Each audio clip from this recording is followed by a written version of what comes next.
All right, so Brooke, what we're gonna do here today is we're gonna actually focus on kicking this ball.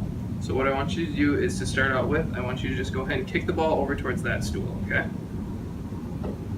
Okay, and Alex will kick it back for us.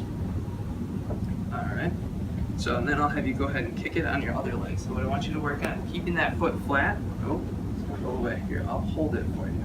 And go ahead and kick it. Okay. All right, so the next thing we're gonna have you do is we're actually gonna have Alex roll you the ball. So what I want you to do is you're gonna stop it with your right foot. So you're gonna shift your weight over towards me and stop it with your foot like this. Okay. And then you're gonna go ahead and kick it with your other leg towards that stool. Okay, or one of the stools. All right, so a progression of this even further is if we use a heavier ball. So you can go ahead and stop it with your left foot this time, and then we'll have you kick it with your other one, okay? Okay, and then go ahead and kick it. There you go. One more time. Okay, kick it. All right. So what this exercise is working on is we're going to try and work out of some of that hamstring spasticity by forcing you into extension. We're also working on control of the dorsiflexors as well as working out of that plantar flexor spasticity when she actually has to lift her foot up to stop the ball. And a major thing that this is going to be working on is unilateral stance by forcing her weight shift over to the side and actually have to control the motion when she's either stopping or kicking the ball. All right, Brooke, the next activity that we're going to work on is going to be on this balance board here. So I'll actually have you go ahead and stand up onto the balance board. So put your feet a little bit wider to start with. I'll help support you. Okay, and what I want you to do is go ahead and bring your toes down towards the ground here. Okay, and then you're going to slowly tilt it backwards. And I won't let you fall, don't worry. So we'll have you do that just a couple more times. Just like that. Now go ahead and if you can move your feet closer together. Okay, and so we'll have you do the same thing. This would be a progression by having them a little bit closer together because it makes it a little bit more difficult. And then the last progression that we're going to have you do is if you can go ahead, and I don't know if you can do this on there, we might have to have you step off, but we'll have you go ahead and put one foot up here. Okay. Make sure that foot's in the center. Yep. Just rock it forward and back. Okay, let me step off. So what this activity is working on is it's going to be eccentric control of the plantar flexor muscles as well as dorsiflexor control. It's also going to work on just the general spasticity in the area. It's going to help her get trunk control and balance, and obviously it's going to be a big help for unilateral stance, so we would have her do the exercise on both legs. All right, Brooke, we got a real fun one for you now.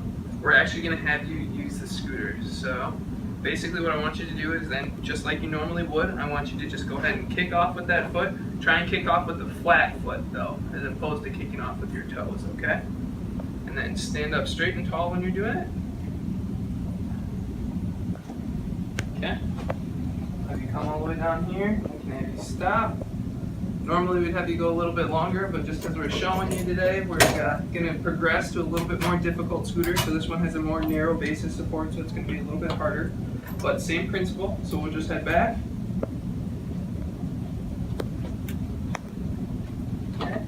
And now a further progression to make it more difficult and make you plan, we're going to have Alex set up a little obstacle course. So you get to actually weave in and out of all the beanbags that she's set up for you, okay?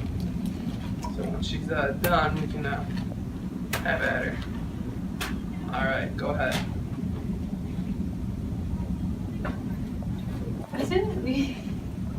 Works. All right, good job, Brooke. So what this exercise is working on is single leg stance. It's also going to help with some asymmetrical weight bearing with one foot being higher than the other. It's going to help with motor planning and just general coordination. It's also going to help with postural control within a moving device as well as eccentric control. Alright, so the last thing that we're going to work on today is actually using this. So basically, I'm going to have you put your feet up there, and you're just going to kind of shift your weight back and forth using your flat-footed, and I'm going to help support you, and that's going to actually help us pedal forward, so it's kind of like a little miniature bike. Okay, so go slow and controlled if you can. Really slow it down. A progression of this would be you actually being able to do it without the need for support. And then we also have one that's a little bit bigger wheels with a smaller base of support that would actually be appropriate as a progression too. Okay, so you can go ahead and stand up. All right. So this activity is going to help work on eccentric control with the lowering and the slow speed of what she's actually doing. It's also going to help with timing and sequencing of the actual task. It's also going to help with weight shifting as well. Alright, so in general, all of these activities that we worked on for the gait are going to be just kind of looking at general responses.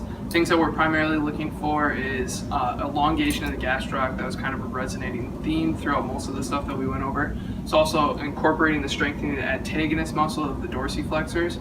We're also going to be looking at a lot of like timing, coordination, sequencing, kind of resonating through all the different activities that we did. And a primary thing that we're going to be looking at as well is just going to be general trunk control, really working on the coordination of all the movements that we're performing as well to ensure that she has a more effective gait pattern.